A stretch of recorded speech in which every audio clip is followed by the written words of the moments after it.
So, we do have a budget to vote on, but before we do that, I thought I would like to, Priya, if you could just give us a few minutes of, as director of the Bromo Arts and our organization, as to what you do and what your goals are Sure. and stuff like that. Okay. Yeah, so I was brought on mid-October as the part-time director of Bromo Arts and Market Center initiatives. So in addition to working with the Market Center, I also work with, as Steve mentioned, the Bromo Arts District Board, and then I work out of the Downtown Partnership offices. So I coordinate a lot with Kate on various retail initiatives. She does sort of more of the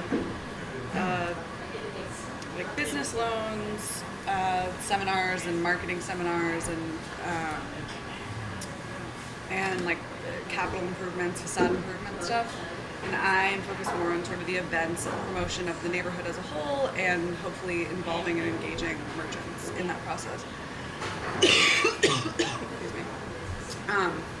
So, one of the things that's really relevant to what we're hoping to do this summer and this fall is the Bromo Arts Block Hop that I planned with a group that took place 2 weeks ago up on Antique Row, which is not part of the Market Center area, but was sort of a pilot initiative that we hope to expand to other other blocks in the district.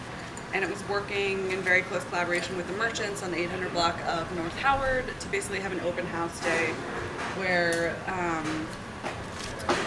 we sort of had a different thing in each of the merchant spaces. So at one restaurant we had sort of a drink special and jazz playing. The next space we had like food from another local vendor. Another space had food. I organized a pop-up art exhibit in a currently vacant building, and then also organized a performance art piece in another vacant building. So there were sort of points of activity all along the block. And like I was saying to Judy earlier, it was about 70 people throughout the day, with not a whole lot of promotion.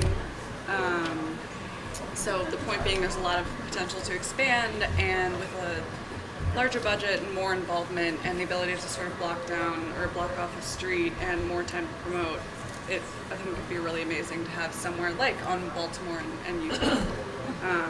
So the idea is basically to generate activity by working directly with merchants and having some kind of arts focus that brings people there and gets people excited about being part of the district, basically.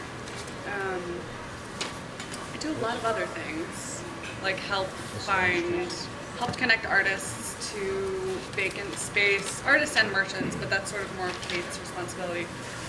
But helping to connect artists with potentially low rent options or some kind of exchange where artists can bring more pedestrian activity to street level spaces, which then in turn generates more business for the surrounding businesses. Working with a couple organizations on that.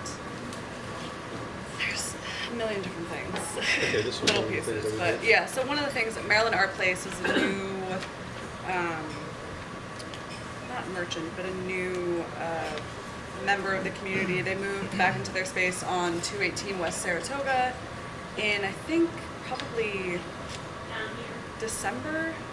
And so as part of this, they had a huge, large, sort of grand opening event, and we helped to sponsor that and get our name out there as part of that, and create a new partnership and new audience for the district.